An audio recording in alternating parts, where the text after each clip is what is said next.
My name is Katharina Schiller. I am an agricultural systems, agri-food systems scientist, and I currently work in Mexico at the International Center for International Maize and Wheat Improvement Center, which is why I'm saying good morning. It's early morning here for us, but I know it is afternoon for you in Europe and um, evening for those further beyond.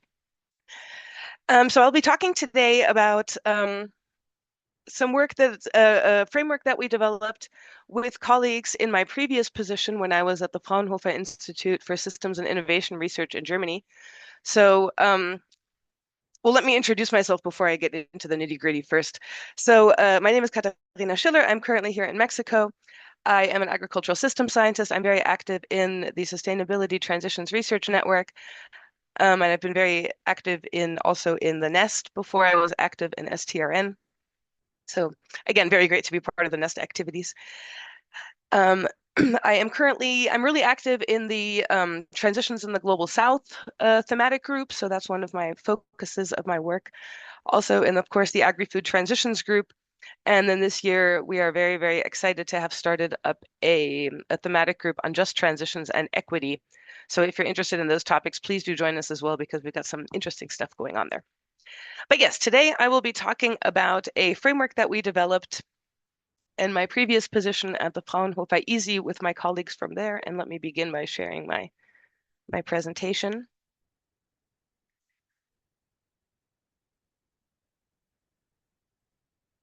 So this is a framework that we developed with Jonathan Kula that I'm sure you all know, because he has done a lot of work on methods and is a Koryphäe, as we would say in Germany, in our field. Also with Jakob Edler, who is the head of the Institute of the Fraunhofer ISI, and Sven Bidra, a colleague from the Energy Transitions group there. We developed this, so we were thinking a couple of years ago about all the different frameworks that there are for analyzing transitions. And of course, there's a lot of stuff out there. There's new stuff being developed all the time. But a lot of it is also, maybe sectorally specific, or it gets into really a lot of contextual stuff, but then which is really great and really important, but then it's also, of course, very difficult to draw broader conclusions, more global kind of conclusions from these things.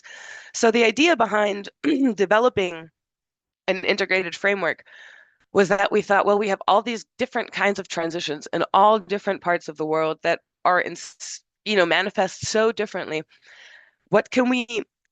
What are some of the things that are the same across all of these? What can we develop so that we have a method of really analyzing, of really understanding how these transitions are, and also of being able to compare them across larger systems and geographies? And yeah, so that's what I'll be going through today. And so we were thinking, yeah, how do we really support not just the analysis, and often, systems transitions sometimes we get stuck in analysis. We don't really move forward onto what can we really do to change these things? Where are the change points that we can touch to move? And this is what we're looking to do with this framework.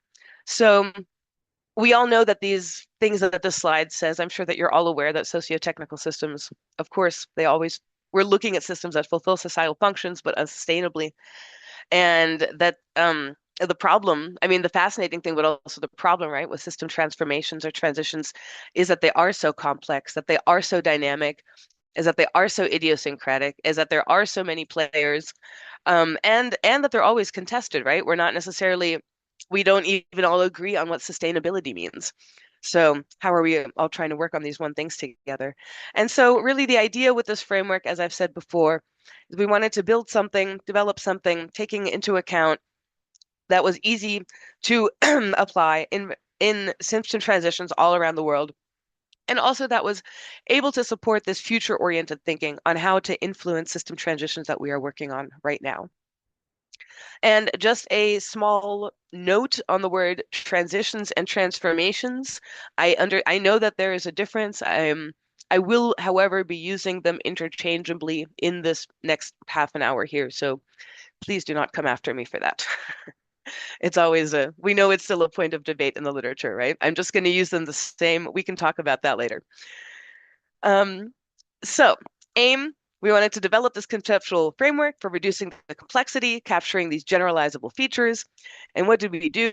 We did a really big literature review. So we gathered together all of the knowledge that we had on socio-technical transformations. And then we went really deep into the literature. We started with some of the key pieces from Markart 2012, 2015, whatever, some of those ones from back in the day. And then we developed a web of literature based on that.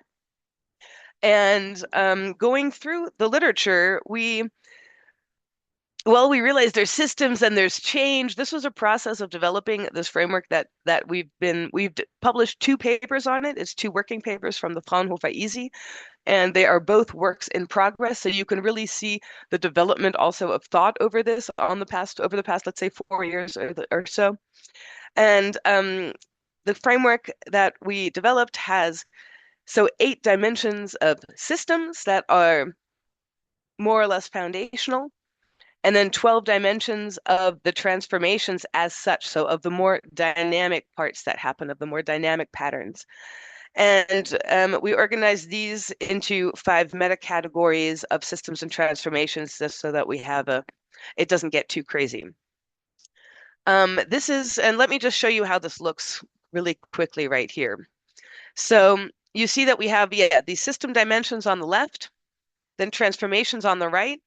And the idea here is that the system dimensions, like I said, are more the ones, the status quo. What is the system that we are trying to change? And then the transformation dimensions are the ones that are more dynamic, that are, that will be changing, that need to change, and that have a greater degree of flow. So I'm going to be going back and forth between this slide, and I'm just going to jump quickly now to the previous slide. Because what we did was we have these dimensions that I'm going to go through individually, but I just really quickly wanted to show here that we also did a little mapping exercise to understand how these dimensions fit or not onto structures that we already have in transitions research, like, of course, the MLP. And this is a little image here of the different meta categories and how they fit into the landscape regime and niche structure. And of course, there's things here. I mean, if you look closely, and again, we can get into this later too. I'm happy to talk about this. For example, for me personally, things like power structures or actor constellations and capacities that are at the bottom left here under system dimensions in purple in the regime. I think that those can also be are also clearly niche dimensions, right? That can be what's coming out of this niche, what is happening. Yeah. So my point is that these are not set in stone. We're still talking about it. We're discussing it. We're trying to think about where these things go. And I'm also really interested to see your insights in this later on. But so let's talk about these dimensions. So we have, from systems, we have we have these 2 big sections, right? We have the general, meta-category general, and then we have the meta-category characteristics. And I was looking yesterday when I was preparing for this webinar, I was looking at the previous versions of this table, the previous version that we had in the first paper, because this is now based on the second working paper that we published about this. And in the first working paper, we had these dimensions a little differently.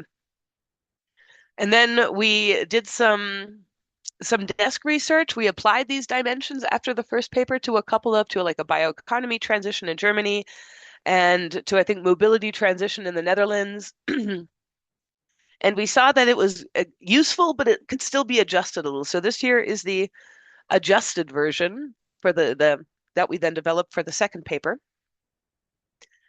And so we start with these system dimensions, which is, of course, the societal function. And here, if you look at the system dimension and transformation dimension, here we really had a difficult time differentiating between what is a societal function now and what is a societal function in the future, right? What are the unsustainabilities of this system that it is trying to address that we haven't caught yet? And that's why we have a category general for a system dimension and also for the transformation dimensions. And in the category system dimensions, we have societal function. So that is, what does this system fulfill right now? Which needs does the system fulfill? And then in the transformation dimensions, we go over into not just societal function, but societal need. So looking forward into the future, what societal needs will we have that this transformation must address, right? And also really important, especially now in times in these, very politically fraught times, should I say, that we have, how strong is societal support for the transformation? I think that is something that's also possibly not addressed so much in our practice sometimes as transition scientists, right? We see that that's needed, but is there really societal support? But it definitely comes out in the literature that this is also a very important point here. So I'm moving back into the system dimensions. I just wanted to point out this general societal need versus societal function aspect at the beginning. So that's kind of this tension between the system unchanged with system status quo and then the transformation dynamics. And that we try to capture this up here with the societal function and societal need in the general category. But now I'm going to move back to the system dimensions and go through those. So under general, of course, we also have the relevant technologies, the relevant sectors that are involved in the system as such.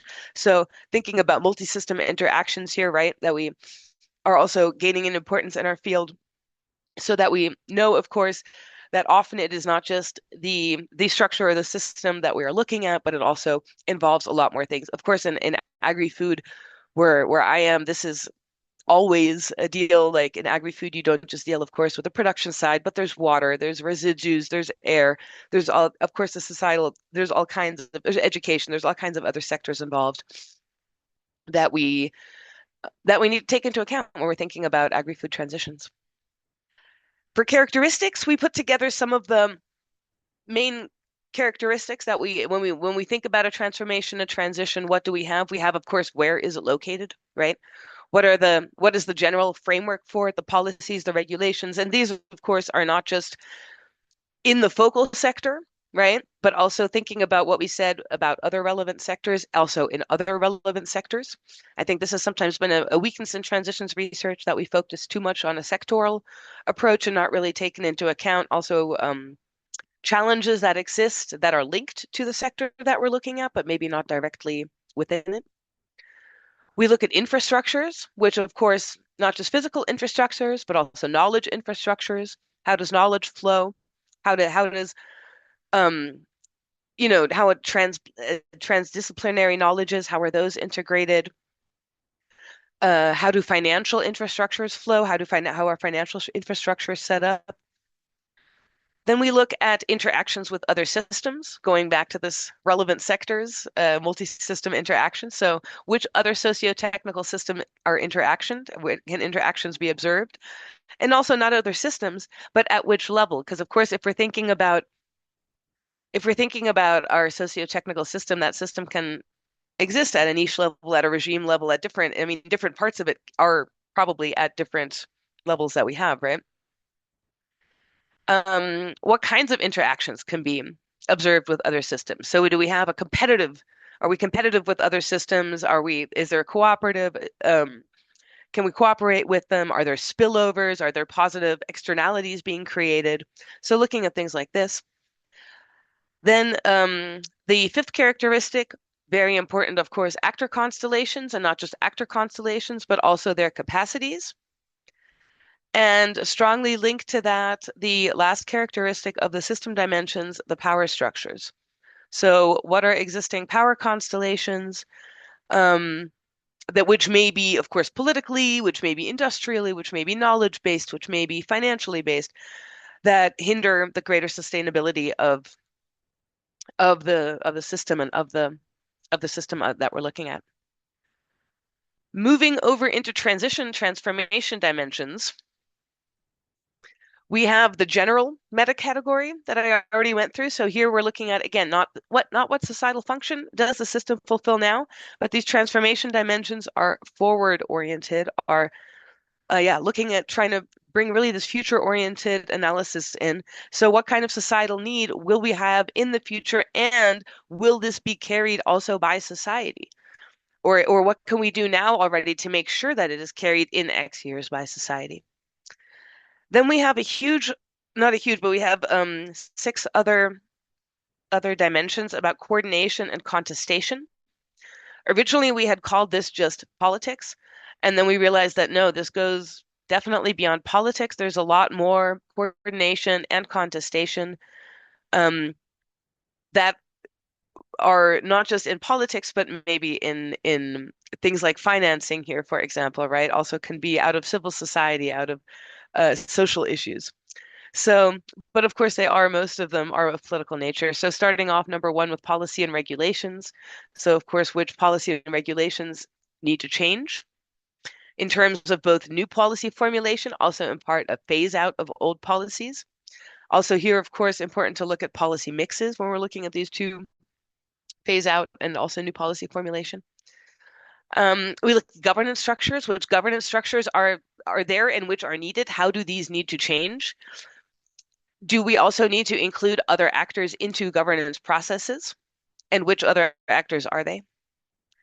We look at financing. So which kind of new financing is needed? What opportunities exist? What risks exist? How can we work with these with what we have, and what new tools or will we need to develop? Um, we look at something called, well, we look at the degree of coordination between actors. So, some transformations can be more, some need more maybe of a top-down approach, some need more of a bottom-up approach. It's always really context specific as well, right? So in this specific transformation that we're looking at, what kind of a degree of coordination is needed? Is it a stronger degree of coordination needed, or is it okay if everyone is kind of doing their own thing and then we all work together like that?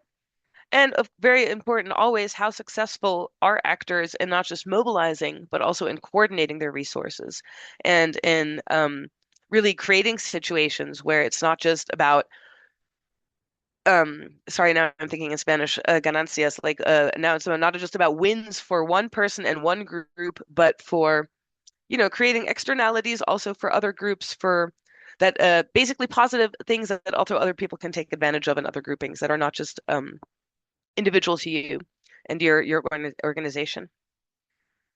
Thinking about we also go into the nature of contestation. So thinking about the societal need and how strong societal support is for this, what is the potential for social conflict in this transformation? And I think this is something that transition studies has historically not been so strong in, I would say. I think the potential for social conflict has been not looked at so much. I mean, if we think about, for example, energy transition in Germany or or the green transition in Europe, I have the feeling that in our socio-technical transitions world, that, for example, again moving back to the agri-food example, but that, for example, the farmer protests against the Green Deal, I think that was a big surprise for a lot of people in the agri-food transition sector, that there was not that it's I mean, for us as scientists, probably so clear that we need to bring down the greenhouse gases and, make the food system more sustainable and all that, but that it was not being seen that way and being really lived that way on the ground by the people producing food who have different things in mind. So I think that was a really, or that is still a really interesting example of the nature of contestation, where we can all agree that, of course, we need better, more sustainable, more nutritious food, but how do we get there? And how do we really bring everyone that's producing and eating at the table in order to make sure this happens? And then we thought about the last factor here under coordination and contestation, the degree of national autonomy. And this is, of course, for me as somebody who works outside of Europe a lot, this is a degree of national autonomy is something that's a very European factor, of course, because, nowhere else in the world do we really have a structure like the European Union, which curtails and also supports countries in having a greater or less degree of freedom to act on certain things. So here we also wanted to bring in this idea of, national autonomy. Also, I mean, this is not just Europe. This is strongly based in Europe, but also we have, of course, all other states in the world are also bound by international trade agreements, by UN things, by, I don't know, by the Paris Agreement, by So we're also looking at degree of national autonomy speaks to those kinds of limitations, but also supports that a country may have in deciding whether or not to make policy to support a transition or a transformation. And then finally, getting into these transformation dimension, into the dynamics of the transformation dimensions here, the bottom category on the right, we have the five last categories, which is number one, development over time. And this looks at transformative learning processes. So how does knowledge develop over time? The question here is about knowledge development more.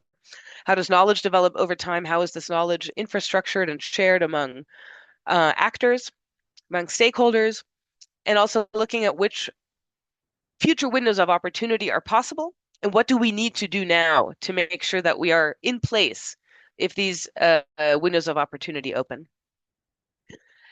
The second dynamic factor is emergent versus intentional. So asking, is the transformation driven by market forces or is it politically or societally pushed? Third point is external shocks. So this is thinking about these landscape shocks. This is linked to this development over time, creation of windows of opportunity, right? If you think about the MLP. So thinking about external shocks and how can the transformation dynamics itself be resilient to or take advantage of external shocks? Again, how can we get ready now for these possible future external shocks? And which innovations are necessary? So which other innovations are necessary? Which co-innovations, upstream, downstream, wherever, are necessary that we really move forward in the transformation that we're in right now? And that links, of course, to the last factor here, to demand articulation and market development. So to what extent is this demand really articulated by users? To what extent are these innovations and our market progressing to markets? To what extent are markets being developed for new new processes, new products, and also who is involved? Not just how is this happening, but who is involved. So I'm going through these again right now. I see, or talking about them, it's really interesting to see how a lot of them link back to one another. For example, this right now when I was talking about demand articulation, and it's really interesting that that's the last one here, and then it really, for me, links back again to the first transformation dimension of societal need, right? Because I mean, a demand articulation will be an expression of how strong societal support is for a transformation, right? Um, so yeah, these are our 20 some dimensions that we developed and the five mega categories to keep them kind of in shape.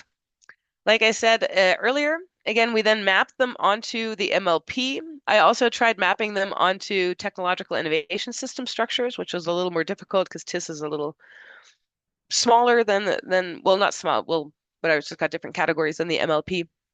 But I thought that this mapping the dimensions onto the MLP gave a really interesting picture of what we're looking at with the system. And I think it's totally relevant that here, yeah, with the system, we're looking at the regime, right? We're looking how things work. We're looking how things are done. And then with the transformation dimensions, bringing in these changes that go through that then break out of the regime and also look at things that are happening, dimensions that are happening in the niche or in the landscape, at the landscape level. So I've been talking for quite a while now.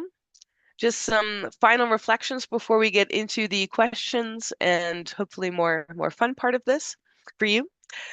So some reflections on analyzing and designing transitions. We have applied this framework in several different. We did several case studies with this.